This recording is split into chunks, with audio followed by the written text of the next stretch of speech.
নিয়মিত অগণিত শিশুকে তার লালসার শিকারে পরিণত করলেও গ্রেপ্তার হওয়ার পর পুলিশের প্রশ্নের উত্তর দিতে গিয়ে নির্যাতনের শিকার শিশুদের প্রতি এমনই সদয় হওয়ার কথা জানান তিনি। 20 অক্টোবর চট্টগ্রাম জেলা পুলিশের রাঙ্গুনিয়া সার্কেলের সহকারী পুলিশ সুপার মোক্তার আনোয়ার হোসেন আর ফেসবুক পোস্টে স্ট্যাটাসে তুলে ধরেছেন এসব তথ্য।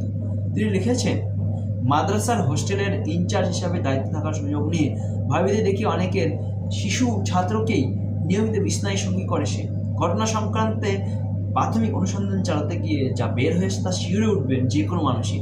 চট্টগ্রাম জেলা পুলিশের রাঙ্গুনিয়া সার্কেলের সহকারী পুলিশ সুপার মোক্তার আনোয়ার হোসেন তার ফেসবুক পোস্টে বলেছেন, মানবিক বলাৎকার রক্ষাকারী স্যার, ওরা তখন ছোট, তাই আমি সবসময় চেষ্টা করি যেন ওরা বেশি ব্যথা না পায়। আমি তো ওদের শিক্ষক, ওরা ব্যথা পেয়ে কান্নাকাটি করলে আমার খুব কষ্ট লাগে।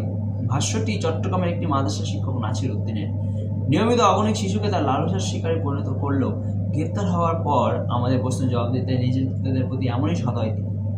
বাংলাদেশের ঘটনা হলো পুরো বিশ্বে মাদ্রাসার এই একই কাহিনী। মালদায় কয়েকটি মাদ্রাসায় 12 বছরের নিচে 100টি বাচ্চাদের মধ্যে এইডসের শিকার প্রায় 70 জন।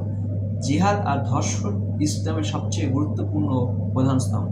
সব ধর্ম সমান নয়, ইসলামের কোনো ধর্ম নয়, এটি একটি মানবিক চান্দব জিহাদি মহাজোট।